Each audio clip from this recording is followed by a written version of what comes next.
El gobierno del Nuevo Ecuador construye caminos y los caminos nos llevan al progreso. Ejecutamos obras de construcción y rehabilitación de vías, puentes y corredores estratégicos en todo el territorio nacional, con una inversión que supera los $400 millones. Recuperamos rutas que impulsan comercio, conectan cantones y devuelven seguridad a los ecuatorianos. También reactivamos rutas ferroviarias y fortalecimos la conectividad aérea, ampliando las opciones de movilidad y desarrollo. A esto se suman proyectos residenciales y soluciones de vivienda que mejoran la calidad de vida de miles de familias.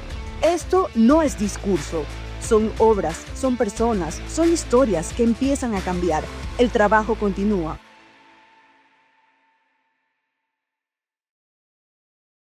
Bienvenidos a Termómetro Político. El día de hoy me acompaña un gran amigo y experto en comunicación política, Andrés Seminario. ¿Cómo estás, Andrés? Hola, gracias. Gracias por la invitación. Qué gusto. Vamos a conversar un poco, alejándonos ya del panorama de las elecciones que fueron el 6 de noviembre, pero no alejándonos de la coyuntura nacional. Hablemos un poco de las vocerías, sobre todo las que ha ejecutado el presidente de la República, Daniel Noboa. ¿Cómo has visto todo el panorama? ¿Cuáles crees que han sido los aciertos y errores durante esa trayectoria? ¿Te parece que demos un paso hacia atrás? Por favor. Y el paso hacia atrás creo que es necesario porque a rato se cuestiona esta figura del vocero. ¿Por qué necesitas un vocero? Y no importa si estás en el plano político o en el plano comercial. Necesitas un vocero porque la prensa entrevista a personas. Tú no ves a un periodista que persigue a Apple o a Chevrolet o a Coca-Cola, sino al representante de cada una de estas marcas. Y en el caso del mundo político es exactamente igual. Necesitas una cabeza parlante que represente a un gobierno seccional, provincial, municipal, nacional, ¿no? ¿Carne de cañón? No estoy diciendo eso, no, para nada, pero sí es un fusible. Sí hay que entender que la figura del vocero, además de, en el plano positivo, es de ser quien te cuenta las historias que tienen que instalarse en la opinión pública, puede ser el fusible cuando esas narrativas que se instalan terminan jugándote en contra o son un boomerang que te afectan la reputación. Entonces tienes que tomar una decisión. La primera decisión que tomas idealmente es deshacerte del vocero. Ejemplos clarísimos. ¿Recuerdas a Carlos Gijón como vocero del presidente Guillermo Lasso? Compartieron una entrevista con él. Bueno, llegó un punto en que sus vocerías eran cuestionadas, le tocó salir. Actualmente, Carolina Jaramillo, vocera del gobierno de Daniel Noboa, después del resultado de noviembre 16, tenían que verse acciones concretas de parte del gobierno. Una de esas acciones fue pedirle a la vocera que se retire. Porque además, ¿qué es lo que debe tener un vocero? Siendo que es la cabeza parlante de tu marca, tu gobierno, tu institución, debe ser empática, para comunicar debes conectar.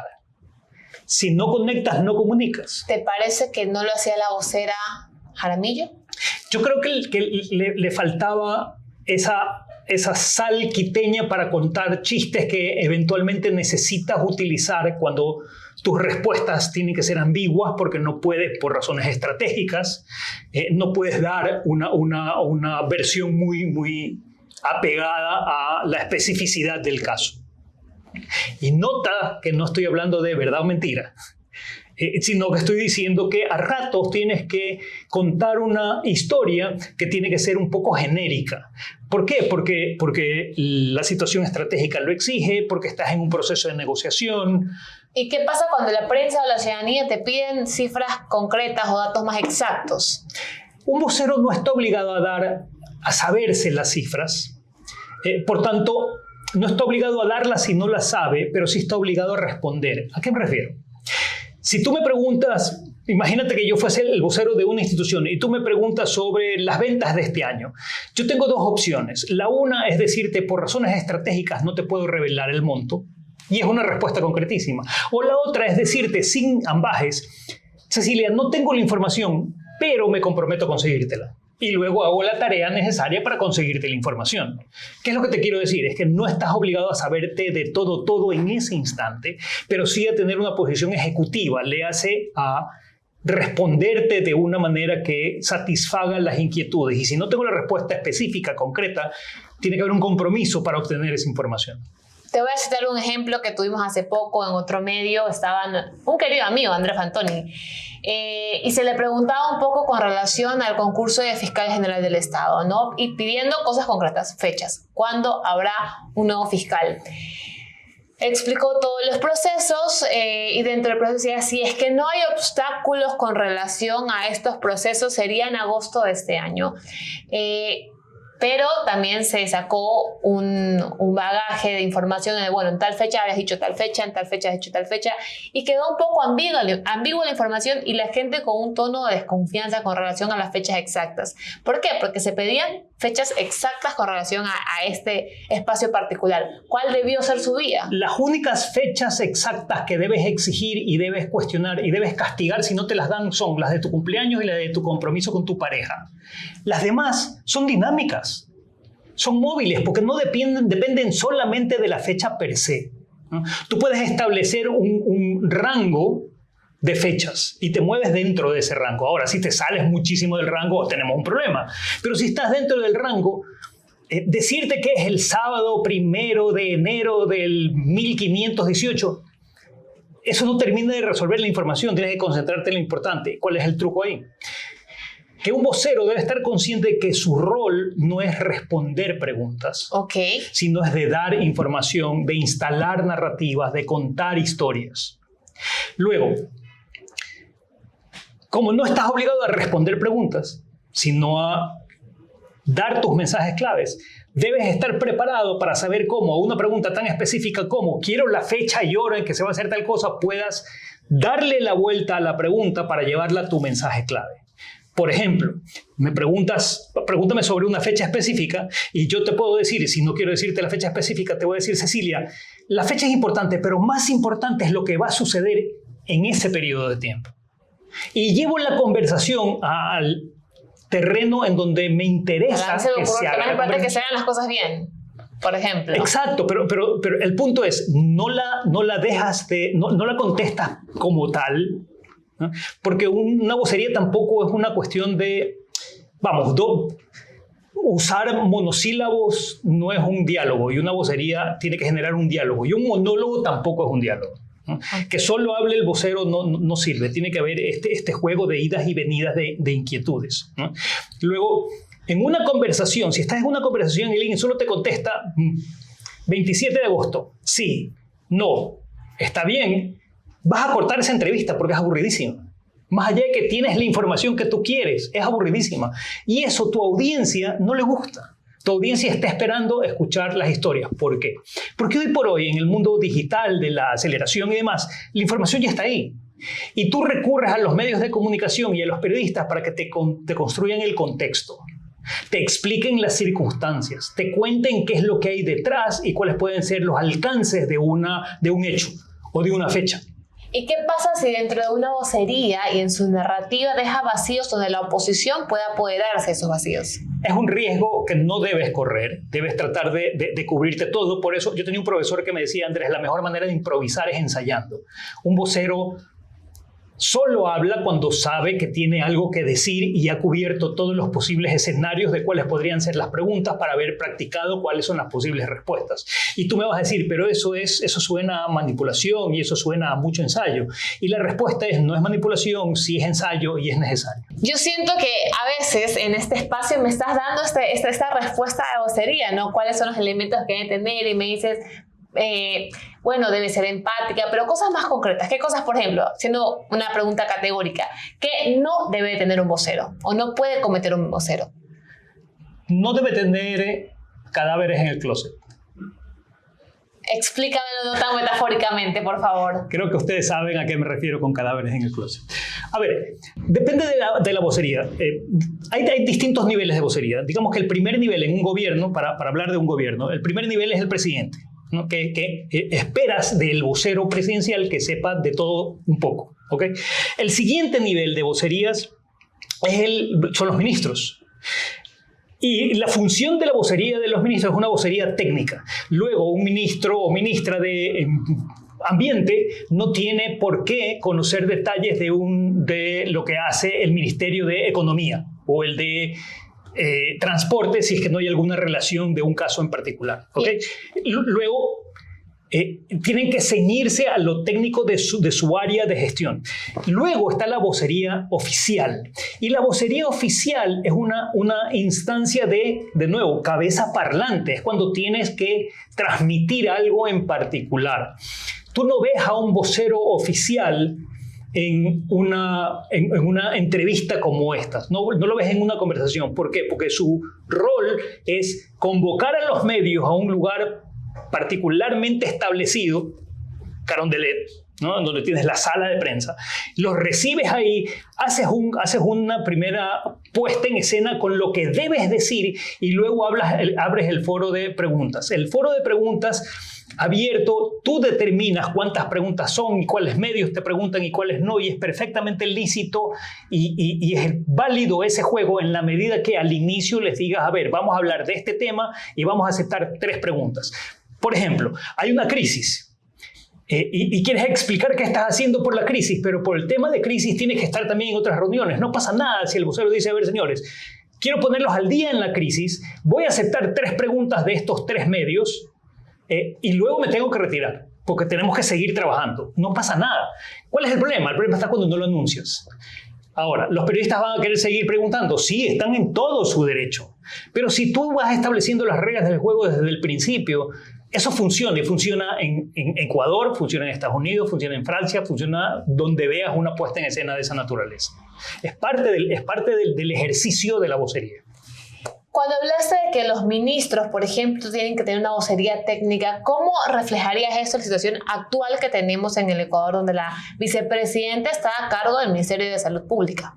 A ella, entre otras cosas, le han encargado este espacio de exposición de cuáles son las narrativas vinculadas al tema de salud. Exactamente.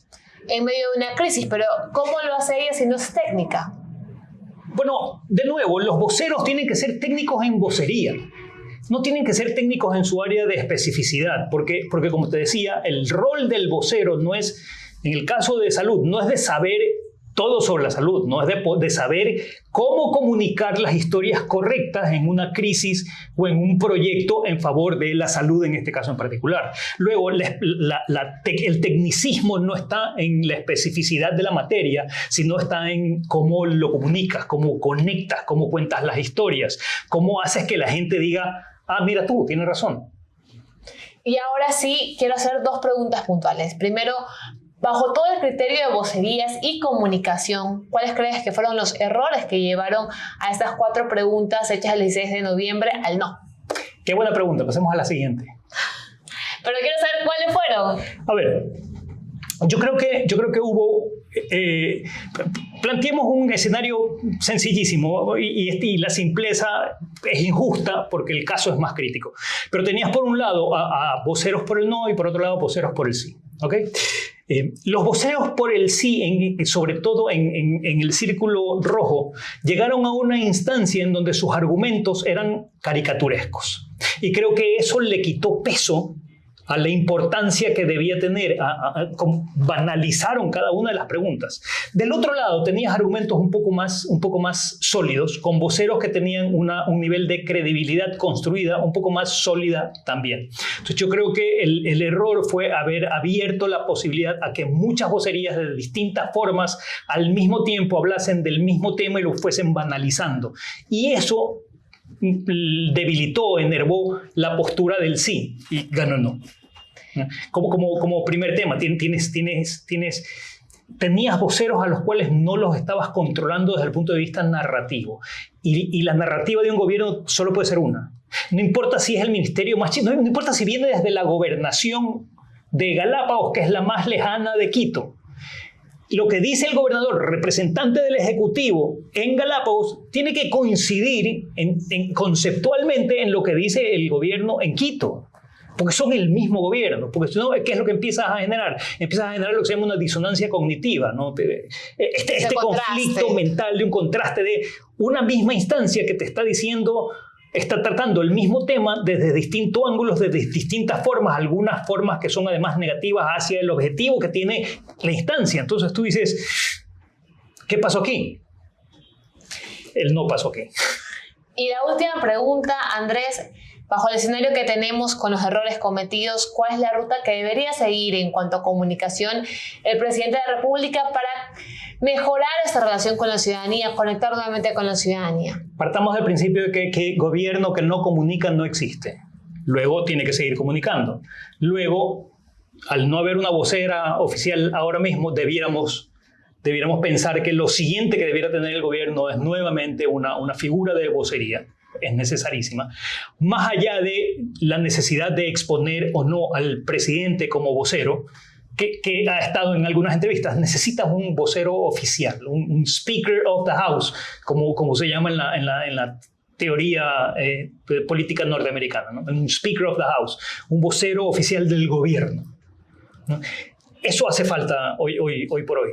Y sí, mantener las vocerías de los ministros, mantener los ministros en territorio, con vocerías en territorio, es importante. Elevar el nivel de vocerías de algunas gobernaciones también es importante. ¿Por qué? Porque al final del día, digamos que quienes estamos en Guayaquil y sufrimos la preocupación de la inseguridad de la ciudad de Guayaquil, cualquier acto que se genere en Esmeraldas está bueno, pero no me resuelve. Luego necesito a alguien que asuma la postura de vocero in situ y diga, a ver, lo que pasa allá lo estamos replicando acá. Pero si no tienes a alguien, hay un aforismo importantísimo en esto. Si tú no dices lo que eres y haces, alguien dice lo que no eres y no haces. Luego necesitas a alguien saliendo a explicar, contando las narrativas, instalando estas ideas en la opinión pública. ¿Constantemente, cada qué tiempo? Todos los días. Todos los días. Todos los días. Esto es cuestión de todos los días. ¿Por qué? Porque hoy por hoy, cuando tú analizas el ciclo de noticias, en el pasado una noticia duraba entre 3 y 5 días, entre que se instalaba en la opinión pública, se comentaba y desaparecía o tenía una versión nueva y diferente. Pero hoy con las redes sociales una noticia dura horas. Luego, si estás hoy y no estás mañana, tienes un problema mañana. Bueno, con esta cátedra nos despedimos. Gracias, Andrés, por estar aquí siempre y por todas tus opiniones. Esperemos que sean escuchados por los mandatarios de tanto de las ciudades, de los cantones y sobre todo el Ejecutivo para que pueda reconectar, y esto lo veremos reflejado en las seccionales del 2027. Yo no esperaría tanto. ¿Cuándo tú crees que se pudiera haber reflejado? No, tiene que verse reflejado ya, tiene que sentirse ya que hay una acción específica, que hay gente hablando, contándote cosas. Yo creo que ese es el camino. Sí, pero es inmediato. Es inmediato, es algo que tiene que suceder ya. Pero bueno, con eso nos despedimos. Esto fue Termómetro Político. El gobierno del Nuevo Ecuador construye caminos y los caminos nos llevan al progreso. Ejecutamos obras de construcción y rehabilitación de vías, puentes y corredores estratégicos en todo el territorio nacional, con una inversión que supera los $400 millones. Recuperamos rutas que impulsan comercio, conectan cantones y devuelven seguridad a los ecuatorianos. También reactivamos rutas ferroviarias y fortalecimos la conectividad aérea, ampliando las opciones de movilidad y desarrollo. A esto se suman proyectos residenciales y soluciones de vivienda que mejoran la calidad de vida de miles de familias. Esto no es discurso, son obras, son personas, son historias que empiezan a cambiar. El trabajo continúa.